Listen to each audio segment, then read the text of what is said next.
Lobbying in the United States describes paid activity in which special interests hire well-connected professional advocates, often lawyers, to argue for specific legislation in decision-making bodies such as the United States Congress.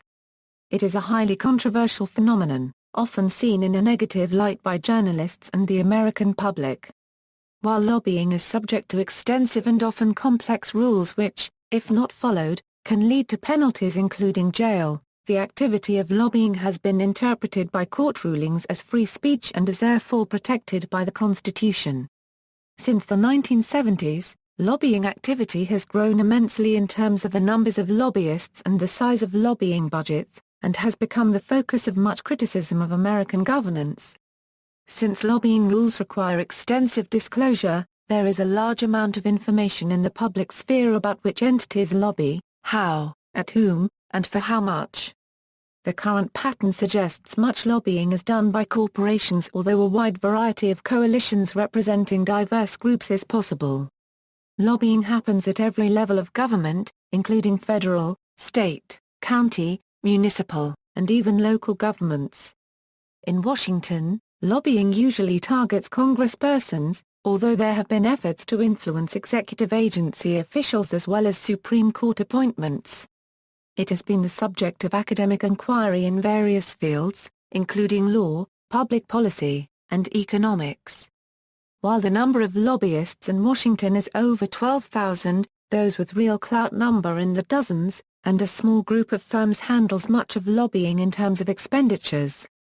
A report in The Nation in 2014 suggested that while the number of 12,281 registered lobbyists was a decrease since 2002, lobbying activity was increasing and going underground as lobbyists use increasingly sophisticated strategies to obscure their activity.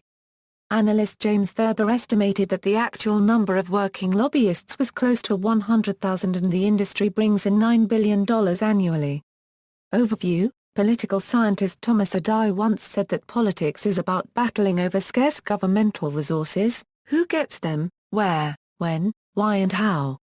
Since government makes the rules in a complex economy such as the United States, it is logical that various organizations, businesses, individuals, non-profits, trade groups, religions, charities and which are affected by these rules will exert as much influence as they can to have rulings favorable to their cause.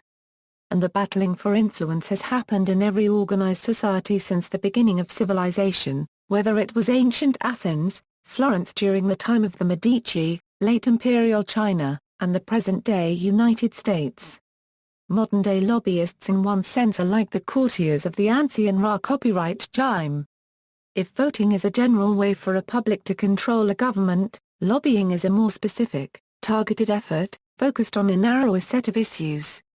The term lobby has etymological roots in the physical structure of the British Parliament, in which there was an intermediary covered room outside the main hall. People pushing an agenda would try to meet with members of Parliament in this room, and they came to be known, by metonymy, as lobbyists, although one account in 1890 suggested that the application of the word lobby is American and that the term is not used as much in Britain. The term lobbying in everyday parlance can describe a wide variety of activities, and in its general sense, suggests advocacy, advertising, or promoting a cause. In this sense, anybody who tries to influence any political position can be thought of as lobbying, and sometimes the term is used in this loose sense. A person who writes a letter to a congressperson, or even questions a candidate at a political meeting, could be construed as being a lobbyist. However, the term lobbying generally means a paid activity with the purpose of attempting to influence or sway a public official, including bureaucrats and elected officials, towards a desired specific action often relating to specific legislation. If advocacy is disseminating information, including attempts to persuade public officials as well as the public and media to promote the cause of something and support it, then when this activity becomes focused on specific legislation either in support or in opposition, then it crosses the line from advocacy and becomes lobbying. This is the usual sense of the term lobbying. One account suggested that much of the activity of non-profits was not lobbying per se, since it usually did not mean changes in legislation. A lobbyist, according to the legal sense of the word, is a professional, often a lawyer. Lobbyists are intermediaries between client organizations and lawmakers. They explain to legislators what their organizations want, and they explain to their clients what obstacles elected officials face. One definition of a lobbyist is someone employed to persuade legislators to pass legislation that will help the lobbyist's employer. Many lobbyists work in lobbying firms or law firms, some of which retain clients outside lobbying. Others work for advocacy groups, trade associations, companies, and state and local governments. Lobbyists can be one type of government official, such as a governor of a state, who presses officials in Washington for specific legislation. A lobbyist may put together a diverse coalition of organizations and people, sometimes including lawmakers and corporations, and the whole effort may be considered to be a lobby. For example, in the abortion issue, there is a pro-choice lobby, and a pro-life lobby. An estimate from 2007 reported that more than 15,000 federal lobbyists were based in Washington, D.C. Another estimate from 2011 suggested that the count of registered lobbyists who have actually lobbied was closer to 12,000. While numbers like these suggest that lobbying is a widespread activity, most accounts suggest that the Washington lobbying industry is an exclusive one run by a few well-connected firms and players, with serious barriers to entry for firms wanting to get into the lobbying business, since it requires them to have been roaming the halls of Congress for years and years. Different types of lobbying. The focus of lobbying efforts. Generally, lobbyists focus on trying to persuade decision-makers, Congress, executive branch agencies such as the Treasury Department and the Securities and Exchange Commission, the Supreme Court, state governments. Federal agencies have been targeted by lobbyists since they write industry-specific rules. Accordingly, interest groups spend massive sums of money trying to persuade them to make so-called carve-outs, or try to block specific provisions from being enacted.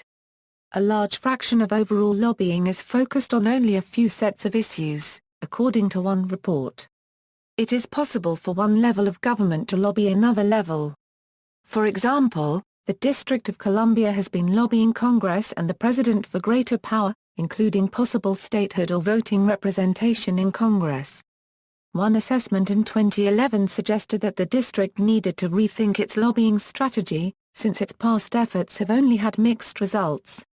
Many executive branch agencies have the power to write specific rules and are a target of lobbying. Federal agencies such as the State Department make rules such as giving aid money to countries such as Egypt, and in one example, an Egyptian-American businessman named Kays Minoufi organized a lobby to try to halt U.S. aid to Egypt. Since the Supreme Court has the power of judicial review and can render a congressional law unconstitutional, it has great power to influence the course of American life. For example, in the Roe v. Wade decision, it ruled on the legality of abortion. A variety of forces use lobbying tactics to pressure the court to overturn this decision. Lobbyists represent their clients' or organizations' interests in state capitals. An example is a former school superintendent who has been lobbying state legislatures in California, Michigan and Nevada to overhaul teacher evaluations, and trying to end the last-in, first-out teacher hiring processes. According to one report, Michelle Rhee is becoming a political force. State governments can be lobbied by groups which represent other governments within the state, such as a city authority. For example, the cities of Tallahassee and St. Petersburg lobbied the Florida legislature using paid lobbyists to represent the city's interests. There is lobbying activity at the county and municipal levels, especially in larger cities and populous counties. For example, officials within the city government of Chicago called aldermen became lobbyists after serving in municipal government, following a one-year period required by city ethics rules to abstain from lobbying. Paid versus free lobbying. While the bulk of lobbying happens by business and professional interests who hire paid professionals, some lobbyists represent non-profits pro bono for issues in which they are personally interested. Pro bono publico clients offer activities to meet and socialize with local legislators at events like fundraisers and awards ceremonies. Single-issue versus multiple-issue lobbying. Lobbies which push for a single issue have grown in importance during the past 20 years, according to one source. Corporations generally would be considered as single-issue lobbies. If a corporation wishes to change public policy, or to influence legislation which impacts its success as a business, it may use lobbying as a primary avenue for this purpose.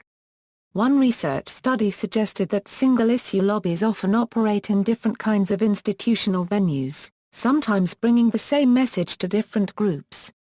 Lobbies which represent groups such as labor unions, business organizations, trade associations and such are sometimes considered to be multiple-issue lobbies, and to succeed they must be somewhat more flexible politically and be willing to accept compromise.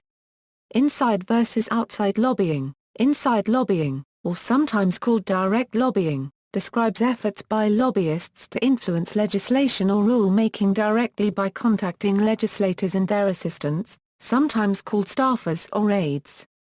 Outside lobbying, or sometimes indirect lobbying, includes attempts by interest group leaders to mobilize citizens outside of the policy-making community, perhaps by public relations methods or advertising, to prompt them to pressure public officials within the policy-making community. One example of an outside lobbying effort is a film entitled Injustice, made by a group promoting lawsuit reform. History of lobbying. The Constitution was crafted in part to solve the problem of special interests, today usually represented by lobbies, by having these factions compete.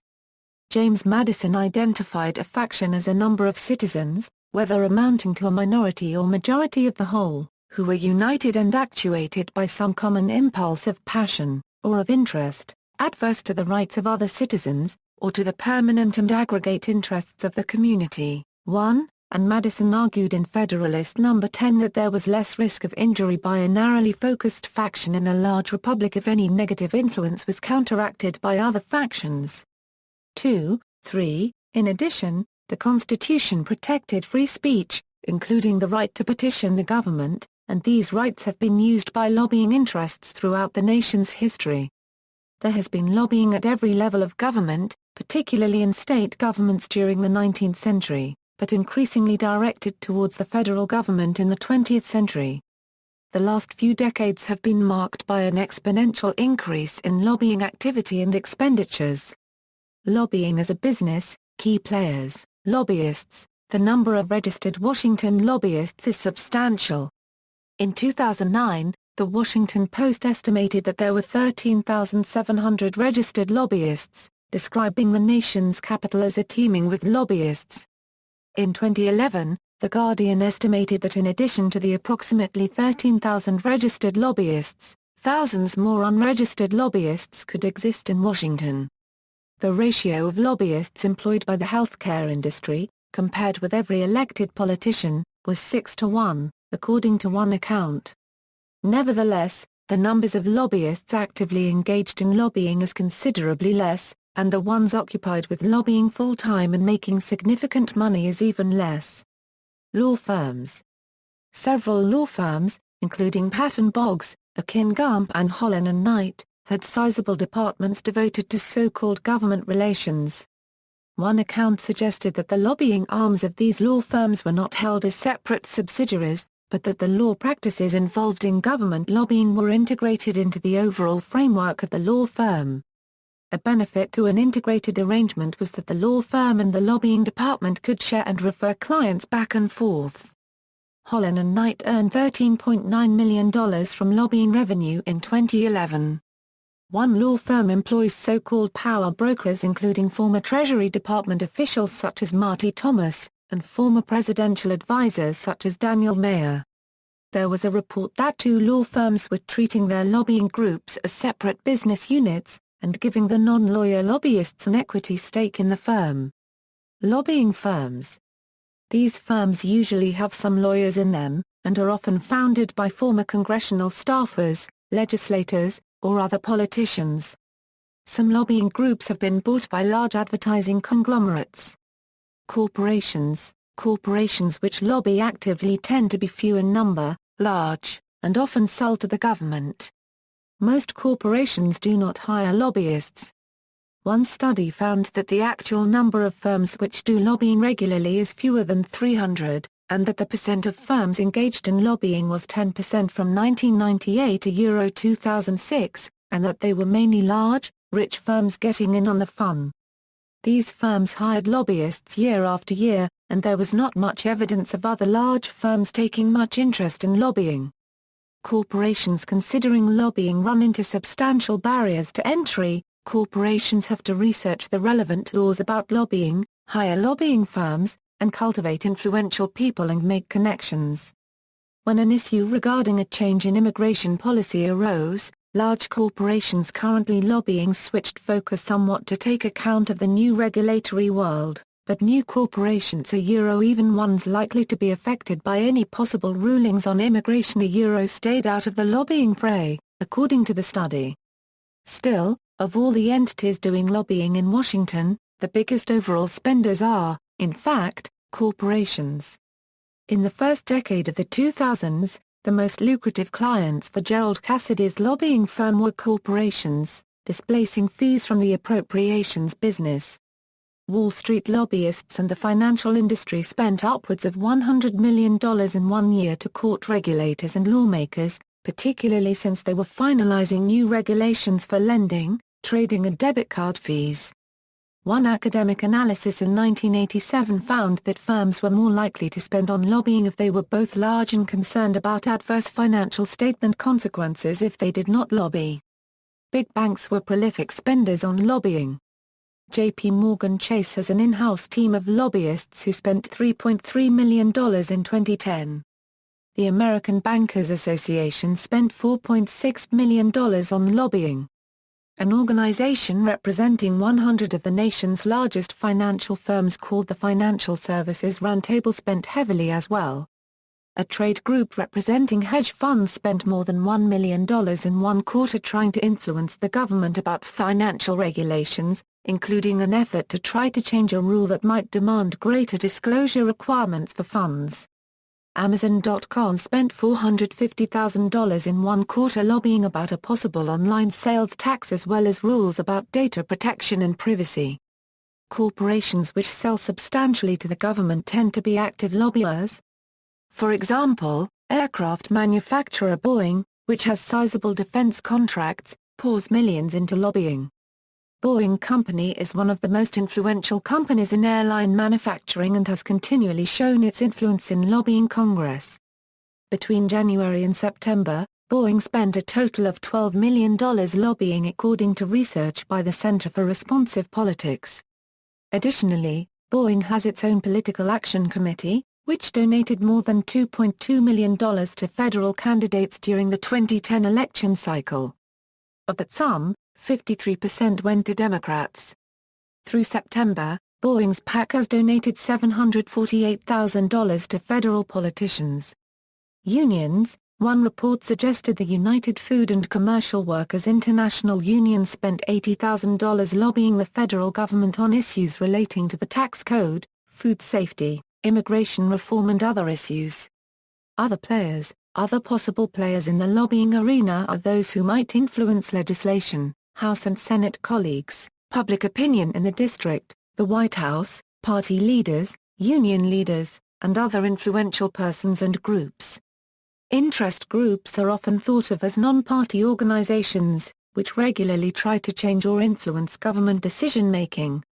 Lobbying methods and techniques. Lobbying has much in common with highly people-intensive businesses such as management consulting and public relations, but with a political and legal sensibility. Like lawmakers, many lobbyists are lawyers, and the persons they are trying to influence have the duty of writing laws. That the disciplines of law and lobbying are intertwined could be seen in the case of a Texas lawyer who had been seeking compensation for his unfairly imprisoned client. Since his exonerated prisoner client had trouble paying the legal expenses, the lawyer lobbied the Texas state legislature to raise the state's payment for unfairly imprisoned prisoners from $50,000 per year to $80,000 per year. It succeeded, making it possible for his newly freed client to pay the lawyer's fees. Well-connected lobbyists work in Washington for years, know the issues, are highly skilled advocates, and have cultivated close connections with members of Congress, regulators, specialists, and others. They understand strategy and have excellent communication skills. Many are well suited to be able to choose which clients they would like to represent.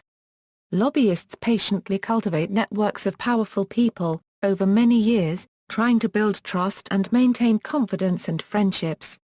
When a client hires them to push a specific issue or agenda, they usually form coalitions to exert political pressure. Lobbying, as a result, depends on trying to be flexible to new opportunities, but at the same time, to act as an agent for a client. As one lobbyist put it, "It's my job to advance the interests of my association or client. Period." Access is important and often means a one-on-one meeting with a legislator. Getting access can sometimes be difficult, but there are various avenues: email, personal letters, phone calls, face-to-face meetings, meals, get-togethers, and even chasing after congresspersons in the Capitol building. My style of lobbying is not to have big formal meetings, but to catch members on the fly as they're walking between the House and the office buildings. When getting access is difficult, there are ways to wear down the walls surrounding a legislator. Jack Abramoff explained. Access is vital in lobbying. If you can't get in your door, you can't make your case. Here we had a hostile senator, whose staff was hostile, and we had to get in. So that's the lobbyist safe-cracker method: throw fundraisers, raise money, and become a big donor. Lobbyists often assist congresspersons with campaign finance by arranging fundraisers, assembling PACs, and seeking donations from other clients. Many lobbyists become campaign treasurers and fundraisers for congresspersons. This helps incumbent members cope with the substantial amounts of time required to raise money for re-election bids. One estimate was that congresspersons had to spend a third of their working hours on fundraising activity. PACs are fairly easy to set up.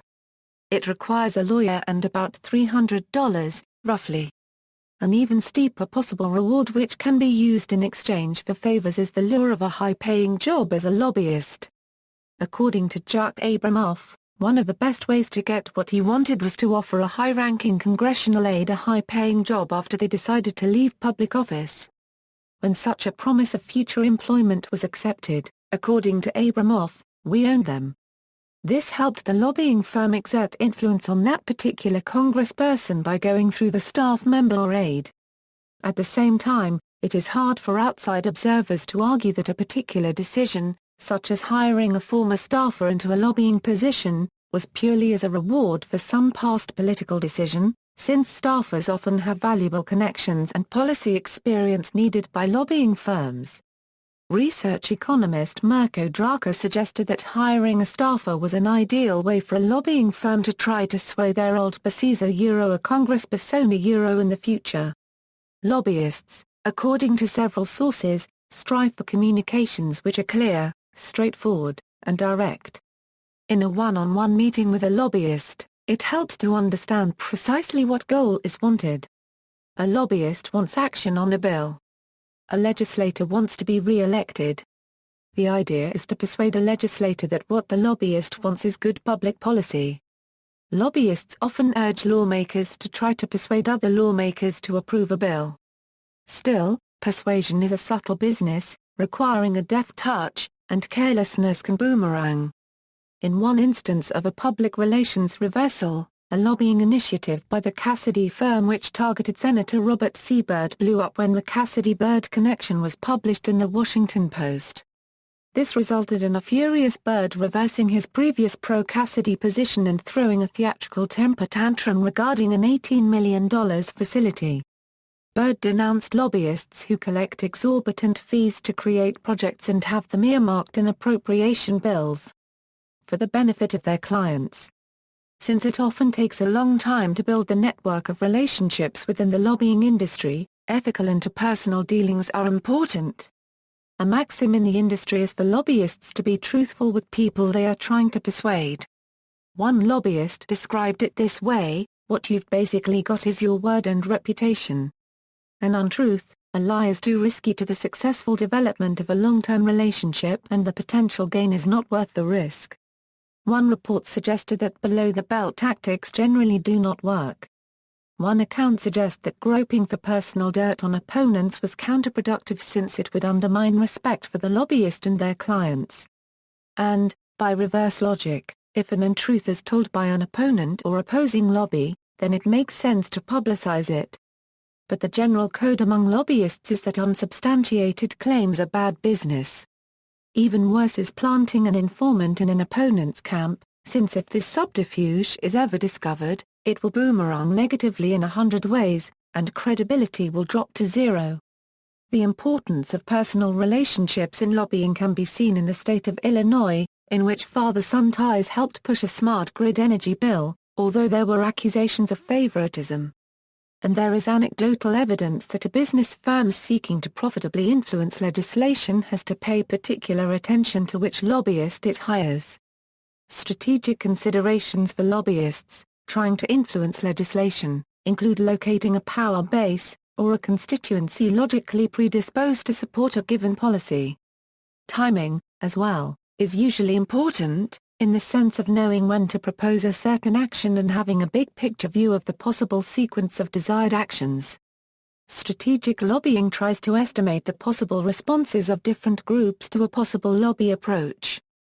One study suggested that the expectations of opposition from other interests was a key factor helping to determine how a lobby should operate. Increasingly, lobbyists seek to put together coalitions and use outside lobbying by swaying public opinion. Bigger, more diverse and deep-pocketed coalitions tend to be more effective in outside lobbying, and the strength in numbers principle often applies. Interest groups try to build sustainable coalitions of similarly situated individual organizations in pursuit of like-minded goals. According to one study, it is often difficult for a lobbyist to influence a staff member in Congress directly, since staffers tend to be well-informed and subject to views from competing interests. As an indirect tactic, lobbyists can try to manipulate public opinion which, in turn, can sometimes exert pressure on congresspersons. Activities for these purposes include trying to use the mass media, cultivating contacts with reporters and editors, encouraging them to write editorials and cover stories to influence public opinion, which may have the secondary effect of influencing Congress. According to analyst Ken Coleman, it is easier to sway public opinion than a congressional staff member since it is possible to bombard the public with half-truths, distortion, scare tactics, and misinformation. Coleman suggests there should be two goals: communicate that there is public support behind an issue to policymakers and increase public support for the issue among constituents. Coleman suggested outside lobbying was a powerful tool for interest group leaders. In a sense, using these criteria, one could consider James Madison as having engaged in outside lobbying, since after the Constitution was proposed, he wrote many of the 85 newspaper editorials arguing for people to support the Constitution, and these writings later became the Federalist Papers. As a result of this lobbying effort, the Constitution was ratified, although there were narrow margins of victory in 4 of the state legislatures. Lobbying today generally requires mounting a coordinated campaign, using targeted blitzes of telephone calls, letters, emails to congressional lawmakers, marches down the Washington Mall, bus caravans, and such, and these are often put together by lobbyists who coordinate a variety of interest group leaders to unite behind a hopefully simple, easy-to-grasp and persuasive message. It is important for lobbyists to follow rules governing lobbying behavior. These can be difficult and complex, take time to learn, require full disclosure, and mistakes can land a lobbyist in serious legal trouble. Gifts for congresspersons and staffers can be problematic, since anything of sizable value must be disclosed and generally such gifts are illegal. Failure to observe gift restrictions was one factor which caused lobbyist Jack Abramoff to eventually plead guilty to a raft of federal corruption charges, and led to convictions for 20 lobbyists and public officials, including Congressperson Bob Ney and Bush Deputy Interior Secretary Stephen Griles. Generally, gifts to congresspersons or their staffs or federal officials are not allowed, but with a few exceptions, books are permitted, provided that the inside cover is inscribed with a congressperson's name and the name of one's organization. gifts under $5 are allowed. Another exception is awards, so it is permitted to give a congressperson a plaque thanking him or her for support on a given issue. Cash gifts payable by check can only be made to campaign committees, not to a candidate personally or to his or her staff. It is not permitted to give cash or stock. Wealthy lobbyists often encourage other lobbying clients to donate to a particular cause, in the hope that favors will be returned at a later date.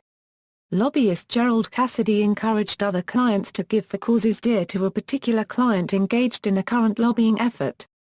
Some lobbyists give their own money. Cassidy reportedly donated $1 million on one project, according to one report, which noted that Cassidy's firm received many times that much in fees from their clients paid in monthly retainers. And their clients, in turn, had received hundreds of millions in earmarked appropriations, and benefits worth hundreds of millions more. The dynamics of the lobbying world make it fairly easy for a semi-skilled operator to defraud a client. This is essentially what happened in the Jack Abramoff Indian lobbying scandal. There was a concerned client in this case, an Indian casino worried about possible ill effects of legislation on its gambling business. And there were lobbyists such as Jack Abramoff who knew how to exploit these fears. The lobbyists actively lobbied against their own casino client as a way to ratchet up their fears of adverse legislation as well as stoke possible future contributions. The lobbyists committed other violations such as grossly overbilling their clients as well as violating rules about giving gifts to congresspersons. Numerous persons went to jail after the scandal. The following are factors which can make fraud a fairly easy-to-do activity: that lobbyists are paid only to try to influence decision-makers, and may or may not succeed, making it hard to tell if a lobbyist did actual work. That much of what happens regarding interpersonal relations is obscure despite rather strict disclosure and transparency requirements. That there are sizable monies involved. Factors such as these almost guarantee that there will be future scandals involving fraudulent lobbying activity, according to one assessment. A fraud similar to Abramoff's was perpetrated in Maryland by lobbyist Gerald E. Evans, who was convicted of mail and wire fraud in 2000 in a case involving falsely creating a fictitious legislative threat against a client, and then billing the client to work against this supposed threat. Lobbyists routinely monitor how congressional officials vote, sometimes checking the past voting records of congresspersons. One report suggested that reforms requiring publicly recorded committee votes led to more information about how congresspersons voted, but instead of becoming a valuable resource for the news media or voters, the information helped lobbyists monitor congressional voting patterns. As a general rule, lawmakers must vote as a particular interest group wishes them to vote, or risk losing support. Strategy usually dictates targeting specific office holders. On the state level, one study suggested that much of the lobbying activity targeted the offices of governors as well as state-level executive bureaucrats. State lobbying was an intensely personal game with face-to-face contact being required for important decisions. Lobbying can be a counteractive response to the lobbying efforts of others. One study suggested this was particularly true for battles surrounding possible decisions by the Supreme Court, which is considered as a battleground for public policy in which differing groups try to etch their policy preferences into law. Sometimes there are lobbying efforts to slow or derail other legislative processes. For example, when the FDA began considering a cheaper generic version of the costly anti-clotting drug Lovenox, the French pharmaceutical firm Sanofi sprang into action to try and slow the process.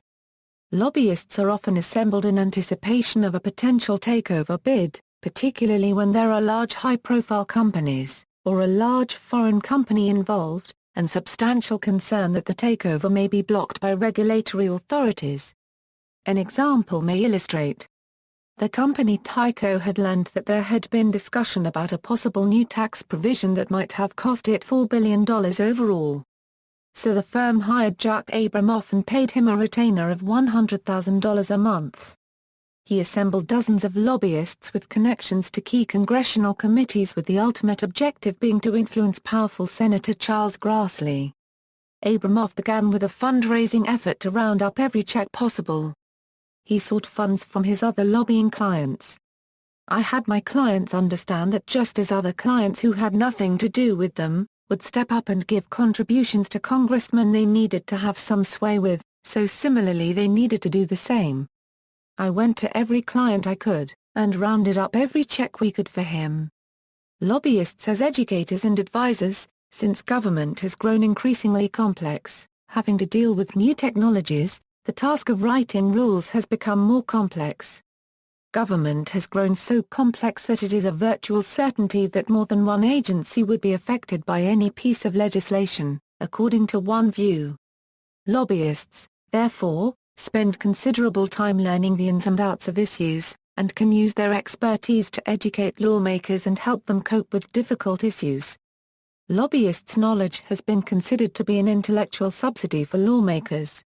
Some lobbyists become specialists with expertise in a particular set of issues, although one study suggested that of two competing criteria for lobbyists expertise or access that access was far more important. Lobby groups and their members sometimes also write legislation and whip bills, and in these instances, it is helpful to have lawyers skilled in writing legislation to assist with these efforts. It is often necessary to research relevant laws and issues beforehand. In many instances lobbyists write the actual text of the proposed law, and hire lawyers to get the language down pat. An omission in wording or an unclear phrase may open up a loophole for opponents to wrangle over for years. And lobbyists can often advise a lawmaker on how to navigate the approval process. Lobbying firms can serve as mentors and guides. For example, after months of protesting by the Occupy Wall Street, one lobbying firm prepared a memo to its clients warning that Republicans may turn on big banks, at least in public, which may have the effect of altering the political ground for years to come. Here are parts of the memo which were broadcast on the MSNBC network. Leading Democratic Party strategists have begun to openly discuss the benefits of embracing the growing and increasingly organized Occupy Wall Street movement. This would mean more than just short-term discomfort for Wall Street firms.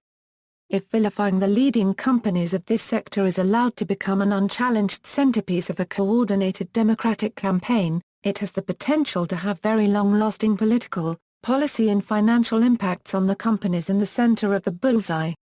The bigger concern should be that Republicans will no longer defend Wall Street companies.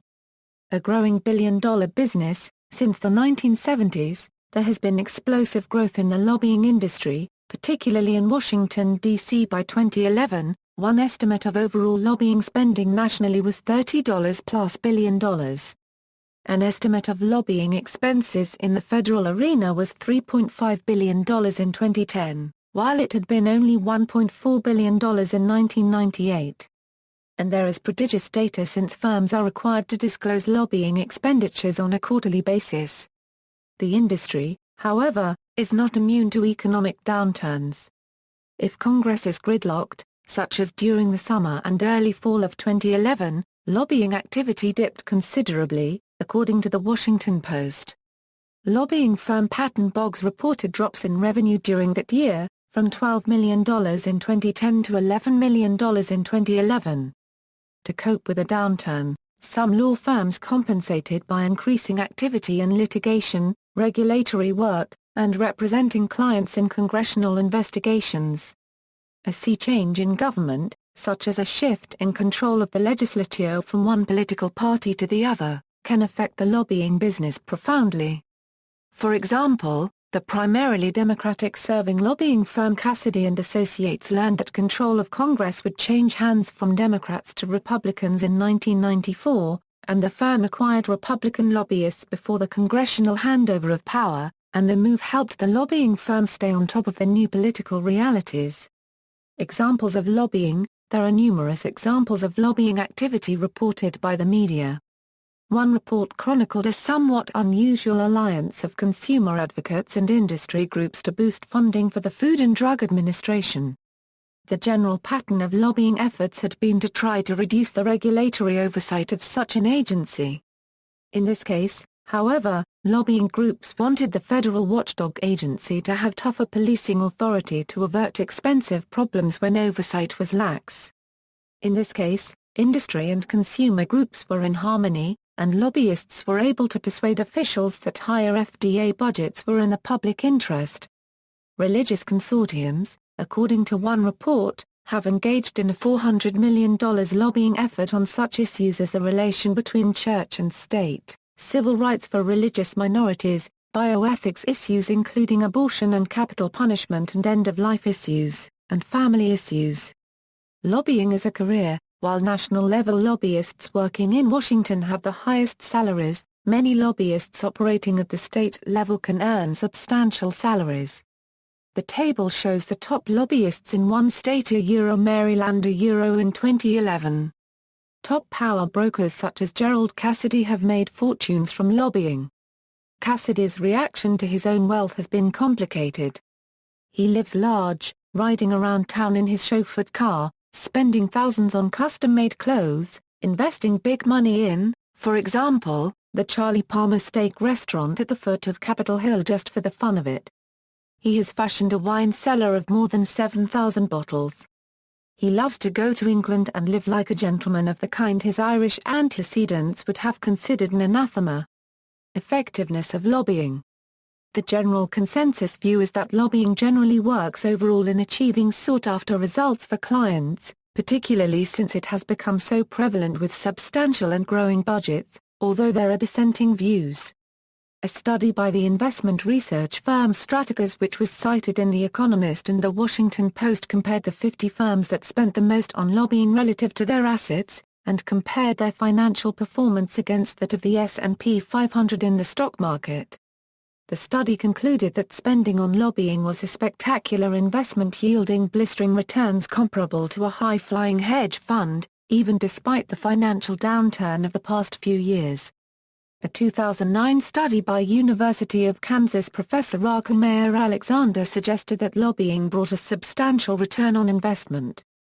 A 2011 meta-analysis of previous research findings found a positive correlation between corporate political activity and firm performance. There is widespread agreement that a key ingredient in effective lobbying is money. This view is shared by players in the lobbying industry. Deep pockets speak. The money trumps it all. Still, effectiveness can vary depending on the situational context. One view is that large multiple-issue lobbies tend to be effective in getting results for their clients if they are sophisticated, managed by a legislative director familiar with the art of compromise, and play political hardball. But if such lobbies became too big, such as large industrial trade organizations, they became harder to control, often leading to lackluster results. A study in 2001 which compared lobbying activity in U.S.-style congressional against European-style parliamentary systems, found that in congressional systems there was an advantage favoring the agenda setters, but that in both systems, lobbying has a marked effect on policies. One report suggested that the 1,000 registered lobbyists in California were highly influential, such that they were called the Third House. Studies of lobbying by academics in previous decades painted a picture of lobbying being an ineffectual activity, although many of these studies were done before lobbying became prevalent in American politics. A study in 1963 by Bauer, Poole, and Dexter suggested lobbyists were mostly impotent in exerting influence. Studies in the early 1990s suggested that lobbying exerted influence only marginally, although it suggested that when lobbying activity did achieve political impacts, that the results of the political choices were sufficient to justify the expenditure on lobbying. A fairly recent study in 2009 is that Washington lobbies are far less influential than political rhetoric suggests, and that most lobbying campaigns do not change any views and that there was a strong entrenchment of the status quo. But it depends on what is seen as effective, since many lobbying battles result in a stalemate, since powerful interests battle, and in many cases, merely keeping the status quo could be seen as a victory of sorts. What happens often is that varying coalitions find themselves in diametrical opposition to each other, and that stalemates result. There is anecdotal evidence from numerous newspaper accounts of different groups battling that lobbying activity usually achieves results. For example, the Obama administration pledged to stop for-profit colleges from luring students with false promises, but with this threat, the lobbying industry sprang into action with a $16 million campaign, and their efforts succeeded in watering down the proposed restrictions. How did the lobbying campaign succeed? Actions taken included: spent $16 million, hired all-star list of prominent players including Democrats with White House ties, plotted strategy, worked with fundraising bundler Jamie Rubin, a former Obama communications director, won support from influential people including congressperson-turned-lobbyist Dick Gephardt, senator-turned-lobbyist John Breaux, lobbyist Tony Podesta, Washington Post CEO Donald E. Graham, education entrepreneur and University of Phoenix founder John Sperling, others. Key leaders made impassioned appeals. Mobilization effort produced 90,000 public documents to the Education Department advocating against changes. And sometimes merely keeping the status quo could be seen as a victory. When gridlock led to the supposed supercommittee solution, numerous lobbyists from all parts of the political spectrum worked hard, and a stalemate resulted, but with each side defended their own special interests. And while money is an important variable, it is one among many variables, and there have been instances in which huge sums have been spent on lobbying only to have the result backfire. One report suggested that the communications firm AT&T failed to achieve substantial results from its lobbying efforts in 2011, since government antitrust officials rejected its plan to acquire rival T-Mobile. Lobbying is a practical necessity for firms that live and die by government decisions, such as large government contractors such as Boeing. A study done in 2006 by Bloomberg News suggested that lobbying was a sound money-making strategy for the 20 largest federal contractors. The largest contractor, Lockheed Martin Corporation, received almost $40 billion in federal contracts in 2003 April, and spent $16 million on lobbying expenses and campaign donations. For each dollar of lobbying investment, the firm received $2,517 in revenues, according to the report. When the lobbying firm Cassidy & Associates began achieving results with earmarks for colleges and universities and medical centers, new lobbying firms rose to compete with them to win earmarks of their own, a clear sign that the lobbying was exceedingly effective. Lobbying controversies. Lobbying has been the subject of much debate and discussion. There is general consensus that lobbying has been a significant corrupting influence in American politics, although criticism is not universal, and there have been arguments put forward to suggest that the system is working properly. Unfavorable image. Generally, the image of lobbyists and lobbying in the public sphere is not a positive one, although this is not a universal sentiment. Lobbyists have been described as a hired gun without principles or positions. Scandals involving lobbying have helped taint the image of the profession, such as ones involving Jack Abramoff, Randy Duke Cunningham, and Bob Ney and others, and which featured words such as bribery, lobbyist, member of Congress, and prison tending to appear together in the same articles. Negative publicity can sully lobbying's image to a great extent. High-profile cases of lobbying fraud such as Abramoff's dubious father-son exchange of favors ties. Public officials such as Newt Gingrich being accused and then denying accusations of having done lobbying and earning $1.6 million from strategic advice. There are a variety of reasons why lobbying has acquired a negative image in public consciousness. While there is much disclosure, much of it happens in hard-to-disclose personal meetings, and the resulting secrecy and confidentiality can serve to lower lobbying status. Revolving door. Since the 1980s, congresspersons and staffers have been going downtown becoming lobbyists and the big draw is money. The lucrative world of K Street means that former congresspersons with even modest seniority can move into jobs paying $1 million or more annually, without including bonuses for bringing in new clients. The general concern of this revolving door activity is that elected officials persons who were supposed to represent the interests of citizens have instead become entangled with the big money interests of for-profit corporations and interest groups with narrow concerns, and the public officials have been taken over by private interests. In July 2005, Public Citizen published a report entitled The Journey from Congress to K Street. The report analyzed hundreds of lobbyist registration documents filed in compliance with the Lobbying Disclosure Act and the Foreign Agents Registration Act among other sources. It found that since 1998, 43% of the 198 members of Congress who left government to join private life have registered to lobby. A similar report from the Center for Responsive Politics found 370 former members were in the influence peddling business, with 285 officially registered as federal lobbyists, and 85 others who were described as providing strategic advice, or public relations to corporate clients.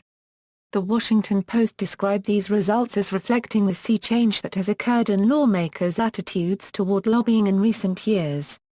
The report included a case study of one particularly successful lobbyist, Bob Livingston, who stepped down as Speaker-elect and resigned his seat in 1999.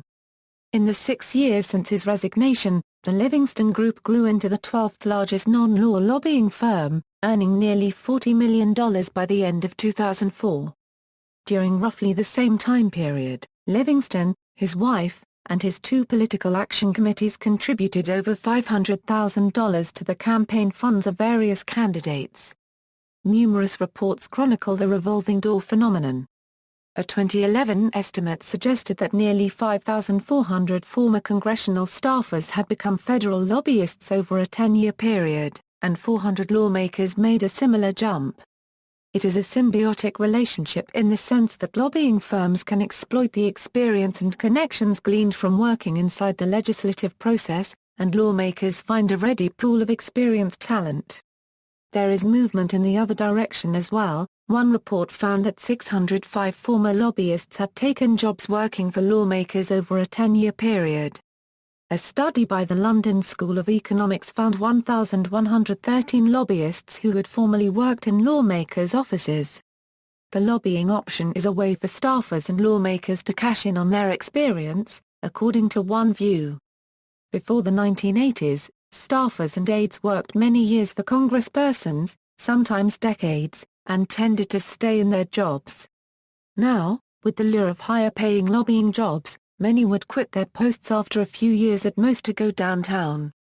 And it is not just staffers, but lawmakers as well, including high-profile ones such as Congressperson Richard Gephardt.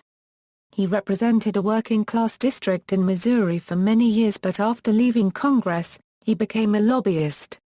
In 2007, he began his own lobbying firm called Gephardt Government Affairs Group, and in 2010 it was earning close to $7 million in revenues with clients including Goldman Sachs, Boeing, Visa Incorporated, Ameren Corporation, and Waste Management Incorporated. Senators Robert Bennett and Byron Dorgan became lobbyists too. Mississippi Governor Haley Barbour became a lobbyist.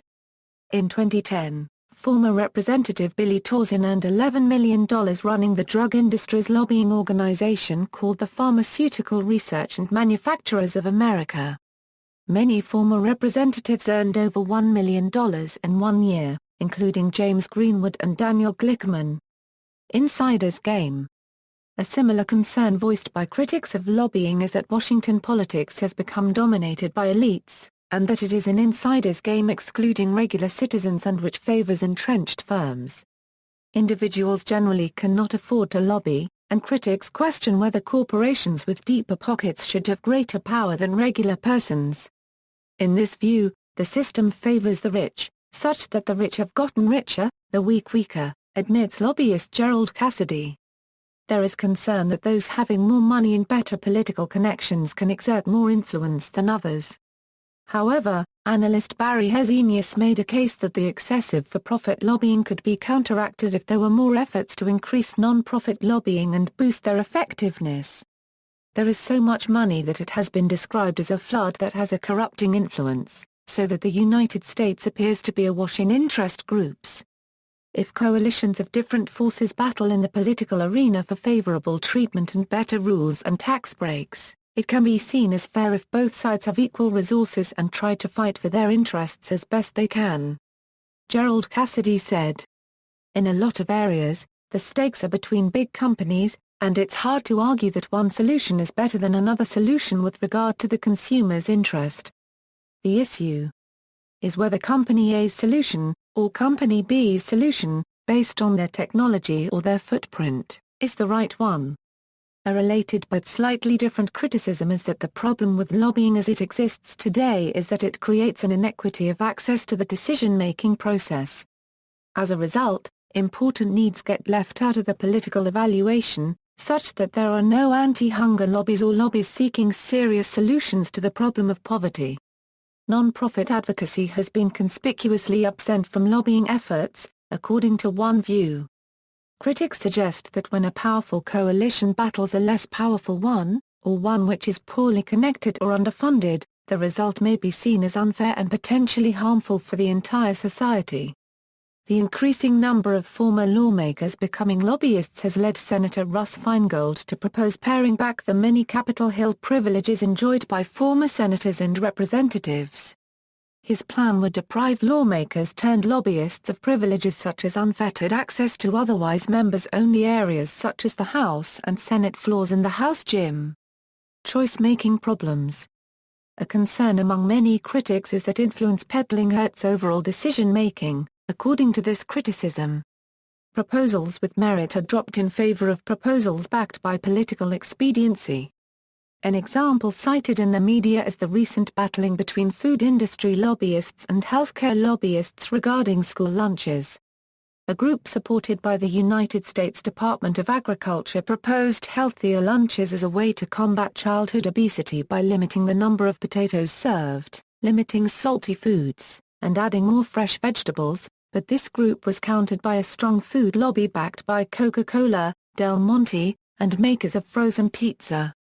The food lobbyists succeeded in blocking the proposed reforms, even writing rules suggesting that the tomato paste on a pizza qualified as a vegetable, but overall, according to critics, this case appeared to be an example where business interests won out over health concerns.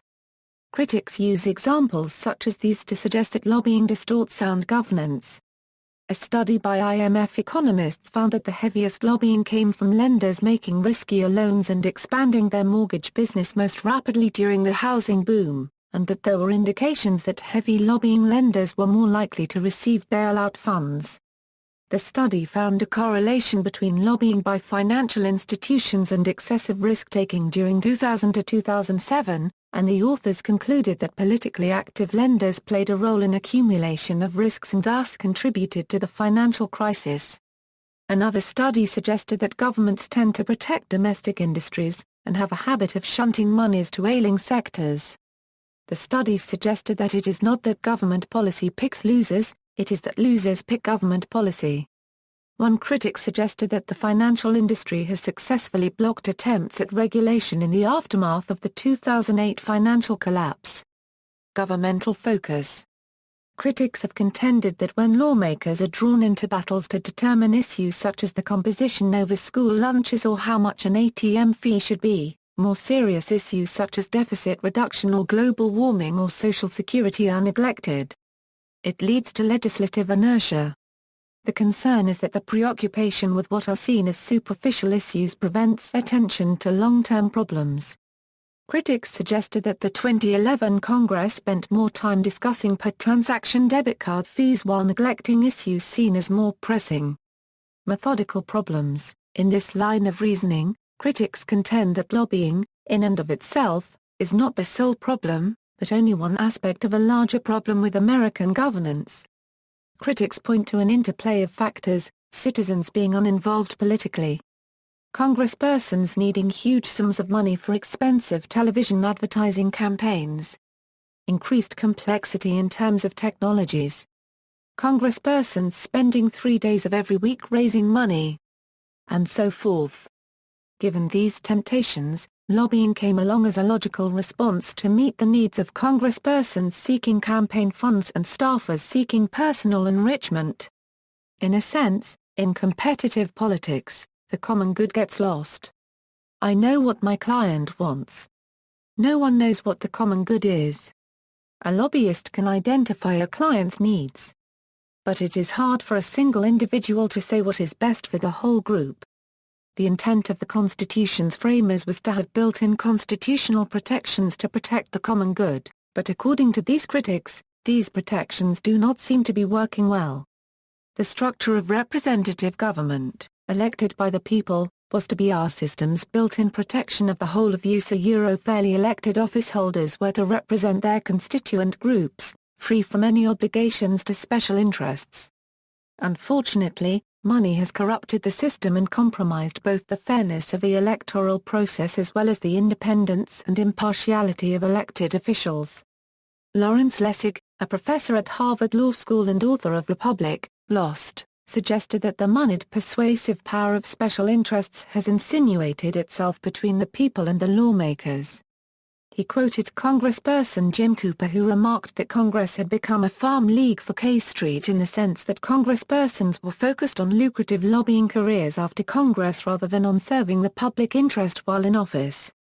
In a speech, Lessig suggested the structure of incentives was such that legislators were tempted to propose unnecessary regulations as a way to further lobbying industry activity. According to one view, major legislation such as proposed Wall Street reforms have spurred demand for participating in the regulatory process. Lessig suggested the possibility that it was not corporations deciding to take up lobbying, but Congress choosing to debate less than important issues to bring well-heeled corporations into the political fray as lobbyists. As a result of his concerns, Lessig has called on state governments to summon a second constitutional convention to propose substantive reform. Lessig believes that a constitutional amendment should be written to limit political contributions from non-citizens, including corporations, anonymous organizations, and foreign nationals. Our current tax system with all its complexities is in part designed to make it easier for candidates, in particular congressmen, to raise money to get back to Congress. All sorts of special exceptions which expire after a limited period of time are just a reason to pick up the phone and call somebody and say your exception is about to expire, here a unregistered trademark a good reason for you to help us fight to get it to extend. And that gives them the opportunity to practice what is really a type of extortion, shaking the trees of money in the private sector into their campaign coffers so that they can run for Congress again. Scholars such as Richard Lubwinski, Sanford Levinson, Glenn Reynolds, Larry Sabato, as well as newspaper columnist William Safire, and activists such as John Booth of RestoringFreedom.org have called for constitutional changes that would curb the powerful role of money in politics. Expansion of lobbying. Law in the United States is generally made by Congress, but as the federal government has expanded during much of the 20th century, there are a sizable number of federal agencies, generally under the control of the President. These agencies write often industry-specific rules and regulations regarding such things as automobile safety and air quality. Unlike elected congresspersons who are constantly seeking campaign funds, these appointed officials are harder to influence, generally. However, there are indications that lobbyists seek to expand their influence from the halls of Congress deeper into the federal bureaucracy. President Obama pledged during the election campaign to rein in lobbying. As president in January 2009, he signed 2 executive orders and 3 presidential memoranda to help ensure his administration would be more open, transparent, and accountable. These documents attempted to bring increased accountability to federal spending and limit the influence of special interests, and included a lobbyist gift ban and a revolving door ban. In May 2009, the Recovery Act lobbying rules. The Executive Branch Reform Act, H.R. 985, was a bill which would have required over 8,000 executive branch officials to report into a public database nearly any significant contact from any private party. The purpose was to identify lobbying activity. The bill was supported by proponents as an expansion of government in the sunshine, including groups such as Public Citizen. But the proposals ran into serious opposition from various groups including the lobbying industry itself. Opponents argued that the proposed reporting rules would have infringed on the right to petition, making it difficult not just for lobbyists, but for regular citizens to communicate their views on controversial issues without having their names and viewpoints entered into a government database. Opposition groups suggested that although the proposed rules were promoted as a way to regulate lobbyists, persons described as a private party could be practically anybody, and that anybody contacting a federal official might be deemed to be a lobbyist. The U.S. Department of Justice raised constitutional and other objections to the bill. Opponents mobilized over 450 groups including the U.S. Chamber of Commerce and National Association of Realtors with letter-writing campaigns against the proposed restrictions. Lobbyist Howard Marlowe argued in a stern letter that the restriction on gift-giving to federal employees would create fear of retribution for political donations. Since your announcement to seek the presidency, you have consistently attacked the honorable profession of lobbying. Lobbyists play an important role in the legislative process, serving as educators to elected officials.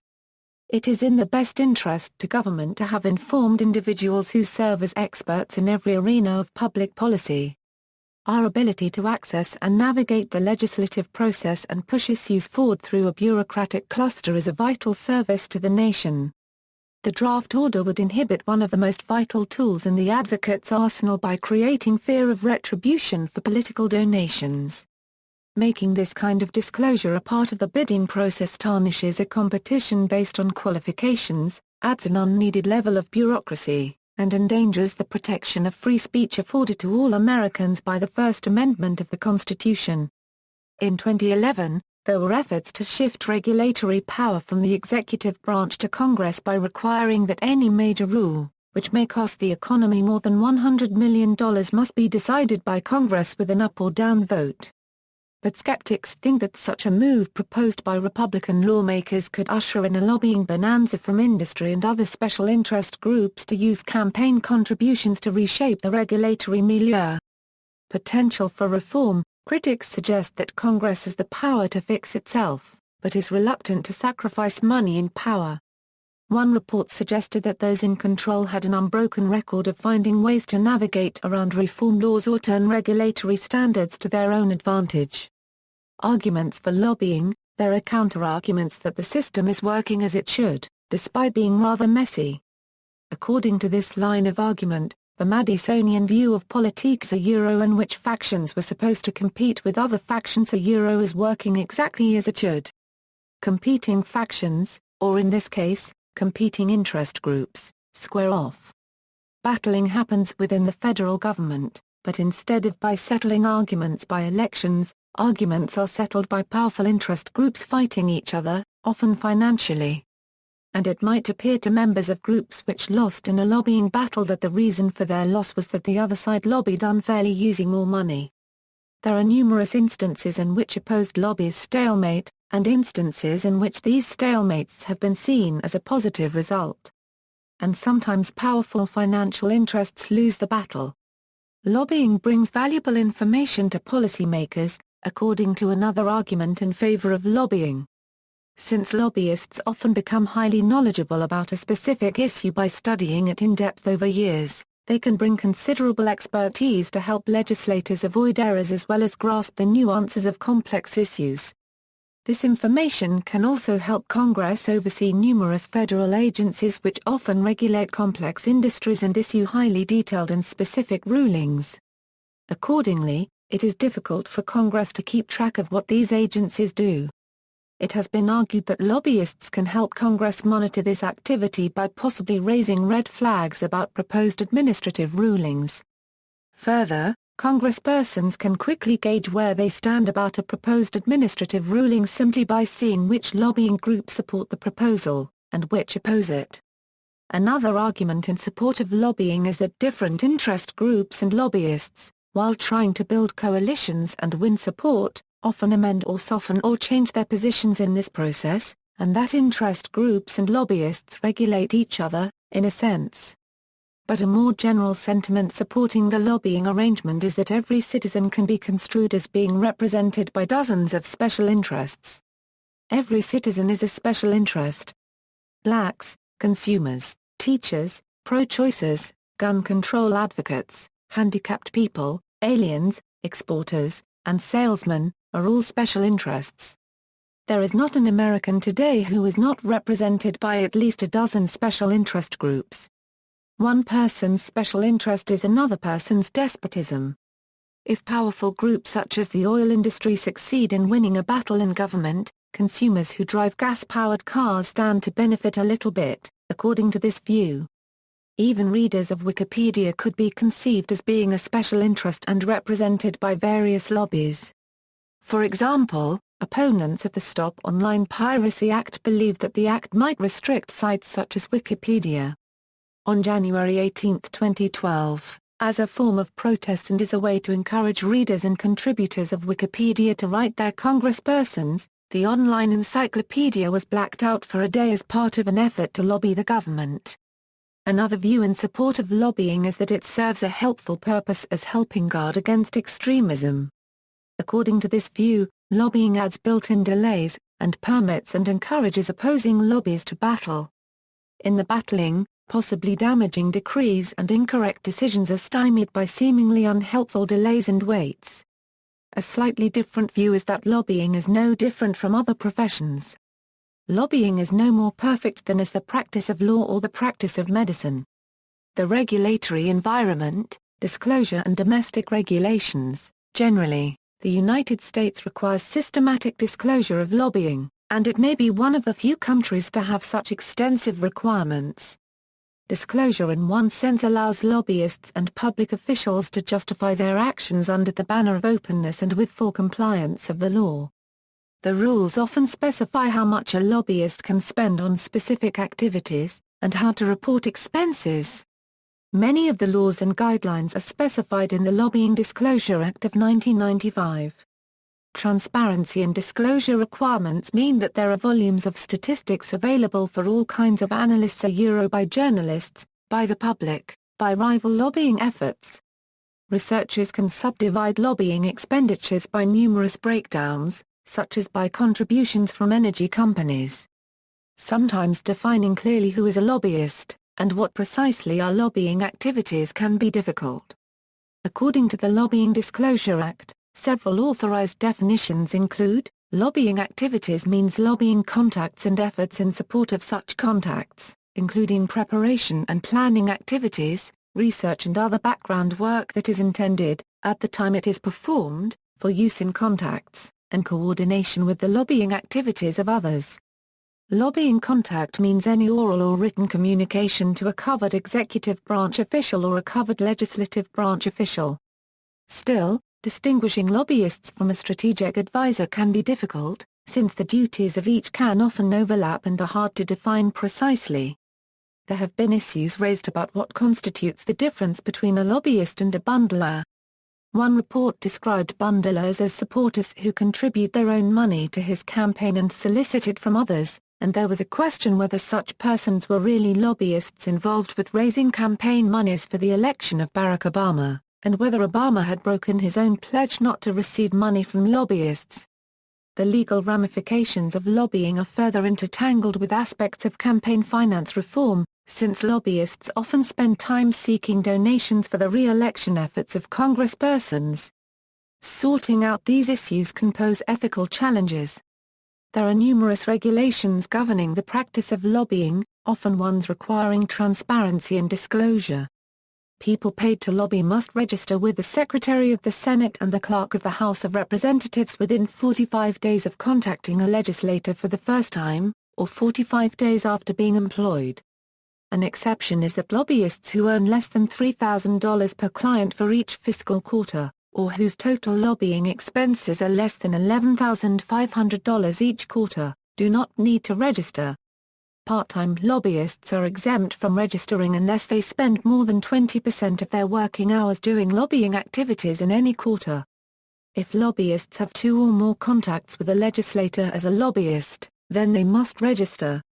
Requirements for registering also apply to companies that specialize in lobbying, or ones that have an in-house lobbyist, particularly if they spend more than $11,500 on lobbying. Generally, non-profit organizations, other than churches, are exempt from registering if they hire an outside lobbying firm. Filing must be made each quarter, and a separate file is needed for each of the lobbyist's clients, and include information such as the name and title of the client, an estimate of lobbying expenses, and an estimate of income the lobbyist achieved after doing the lobbying. States, in addition, are moving in the direction of greater disclosure and transparency regarding lobbying activities. California has an online database called Cal Access, although there were reports that it has been underfunded. Money collected from registration fees are often used to pay for the disclosure services such as CAL access. There were complaints in Illinois that the disclosure requirements were often not rigorous enough and allowed lobbyists to work without public notice, and with possible conflicts of interest. Many local municipalities are requiring legislative agents register as lobbyists to represent the interests of clients to local city council members, such as in the swing state of Ohio cities such as Columbus and Cincinnati. Laws requiring disclosure have been more prevalent in the 20th century.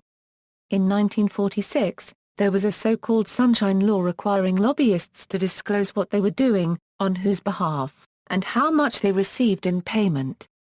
The resulting Federal Regulation of Lobbying Act of 1946 governed lobbying rules up until 1995, when the Lobbying Disclosure Act replaced it.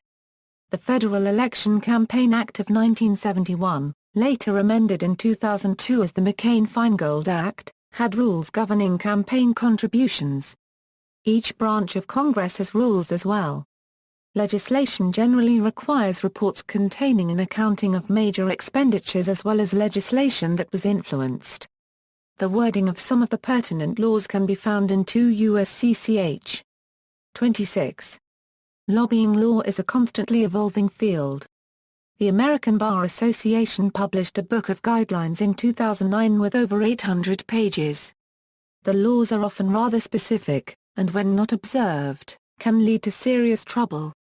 Failing to file a quarterly report, or knowingly filing an incorrect report, or failing to correct an incorrect report, can lead to fines up to $200,000 and imprisonment up to 5 years. Penalties can apply to lobbyists who fail to list gifts made to a legislator. In other situations, the punishment can be light. For example, congressional aide-turned-lobbyist Fraser Veruzio spent a few hours in jail after pleading guilty to report taking a client to a World Series baseball game and failing to report it. Tax rules can apply to lobbying. In one situation, the charity Hawaii Family Forum risked losing its tax-exempt status after it had engaged in lobbying activity. Federal tax law requires charities such as that one to limit their lobbying to 20% of their overall expenditures or else be eligible for being taxed like a for-profit corporation. Lobbyists sometimes support rules requiring greater transparency and disclosure. Our profession is at a critical point where we can either embrace the constructive changes and reforms by Congress, or we can seek out loopholes and continue the slippery slide into history alongside the ranks of snake oil salesmen. Scandals can spur impetus towards greater regulation as well.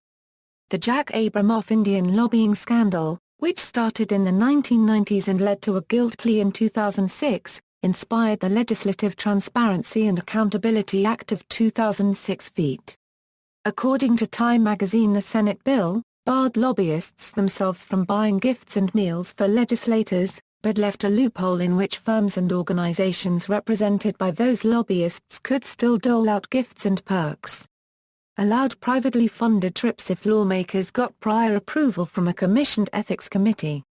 Required lobbyists to file frequent and detailed activity reports and have them posted publicly. The bill was approved in 2006 by a 90-8 vote. In 1995, the 104th Congress tried to reform lobbying by passing the Lobbying Disclosure Act of 1995, which defines and requires lobbyists who are compensated for their actions to register with congressional officials. The legislation was later amended by the Lobbying Disclosure Technical Amendments Act of 1998.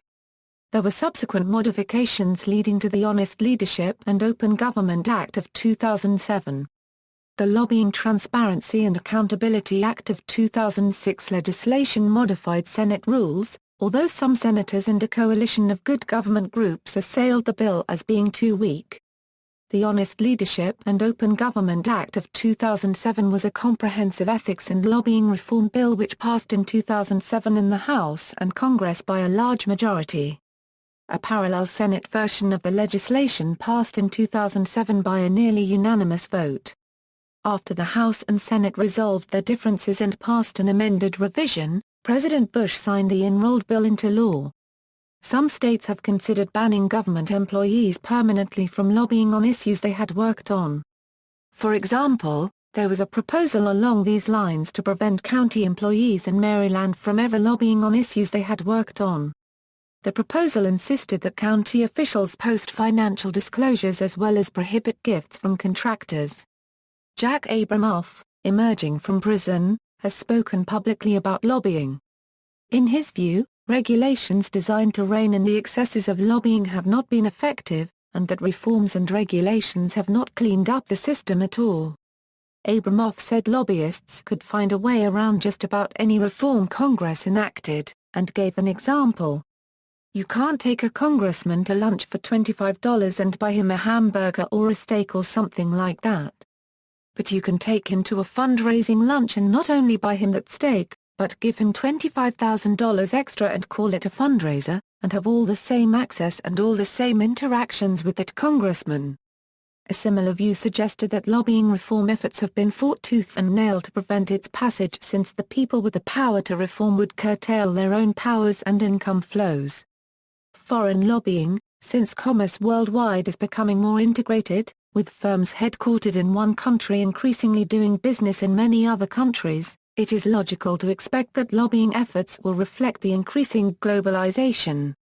Sometimes foreign-owned corporations will want to lobby the United States government, and in such instances, new rules can apply, since it can be particularly thorny resolving whether national security interests are at stake and how they might be affected.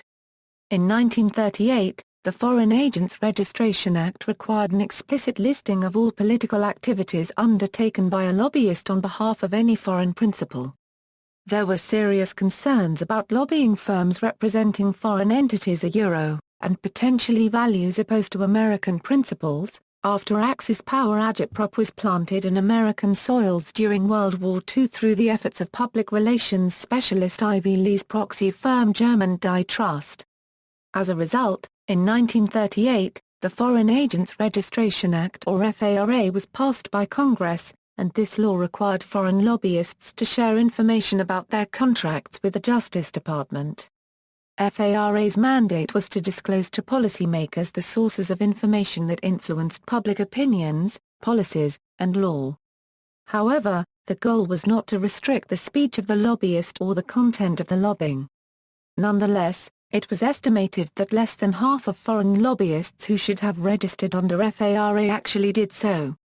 By the 1960s, perceived failures in FARA-unregistered trademark enforcement led to public outcry against lobbying excesses, while revelations of foreign bribery circulated regularly well into the early 1970s.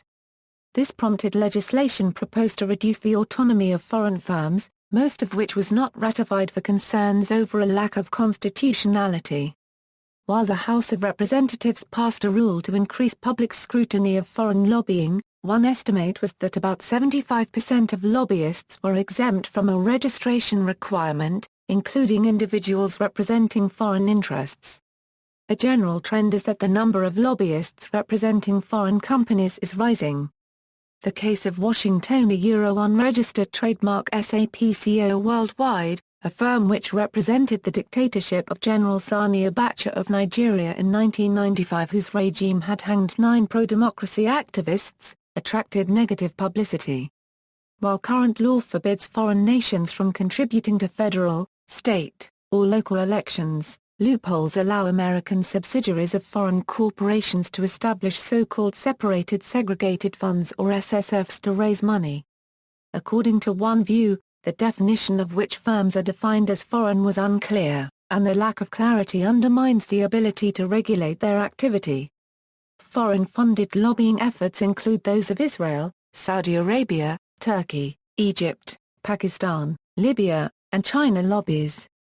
While Congress has tried to quell criticisms against the leverage of domestic lobbying firms by updating domestic lobbying legislation such as the revision of the Lobbyist Disclosure Act in 1997, there was a report that its inaction in rectifying loopholes in foreign lobbying regulation has led to scandals.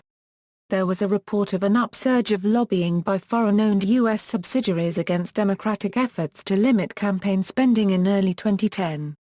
The proposed was to restrict lobbying by U.S. subsidiaries of foreign firms. In 2011, the Chinese firm Alibaba hired a lobbying firm in Washington when it began contemplating a purchase of the U.S. firm Yahoo.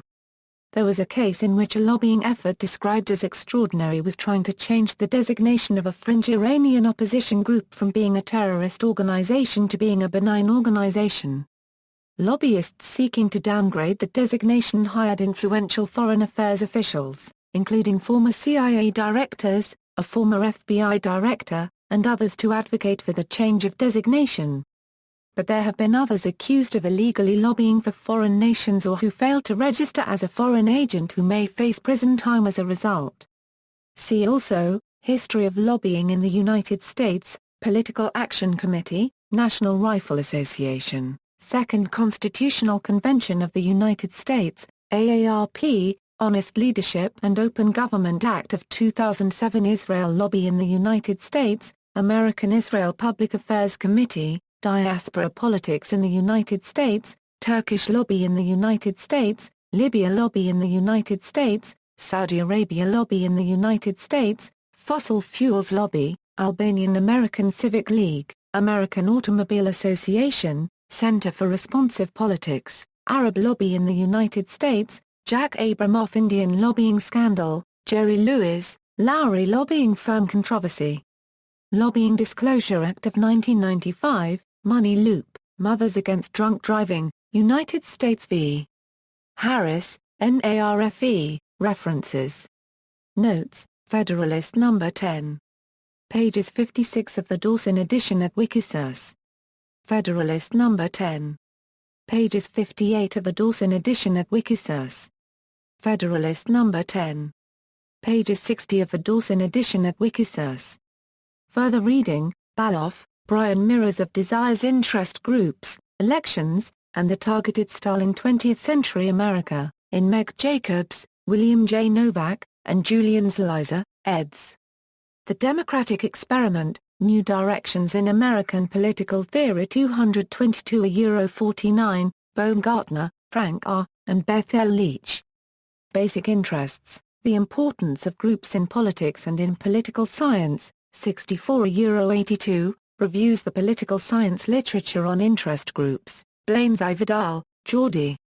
Mirko Draka and Christian Funz Rosen, Revolving Door Lobbyists, 5th Annual Conference on Empirical Legal Studies paper, July 2010, Clemens, Elizabeth S. The Feoply Unregistered Trademark S. Lobby, Organizational Innovation and the Rise of Interest Group Politics in the United States, 1890–1925, Hanson, John M. Gaining Access, Congress and the Farm Lobby, 1919–1981.